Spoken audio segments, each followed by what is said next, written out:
সাল্লাল্লাহু আলাইহি ওয়াসাল্লাম জীবনের শেষের দিকের ঘটনা। তিনি মসজিদে বসে আছেন। কোন মসজিদ? মসজিদ নববী। কোন মসজিদ? নববী।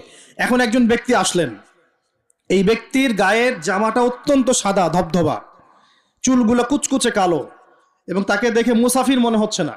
খুব টিপটাপ পরিপাটি একজন মানুষ ঢুকলেন, সুদর্শন। এসে নবী সাল্লাল্লাহু আলাইহি ওয়াসাল্লামের হাঁটুর সাথে হাঁটু লাগিয়ে দিয়ে বসে পড়লেন। যেমন করে আমরা আত্তাহিয়াতু লিল্লাহি ওই সময় বসি, তাশাহুদের সময় এইভাবে বসে তার দুই হাত নবী সাল্লাল্লাহু আলাইহি ওয়াসাল্লামের উরুর উপর রাখলেন। রেখে বলছেন, চারটা প্রশ্ন করছেন। কয়টা প্রশ্ন? প্রথম প্রশ্নই করছেন, ইয়া মুহাম্মদ, বলেন সাল্লাল্লাহু আলাইহি ওয়াসাল্লাম, আখবিরনি আনিল ইসলাম, হে নবী আমাকে ইসলাম সম্পর্কে বলুন। তখন নবীজি বলছেন, ইসলাম হচ্ছে আন তাশহাদা আল্লা ইলাহা ইল্লাল্লাহ ওয়া আন্না মুহাম্মাদান আবদুহু ওয়া রাসূলুহু।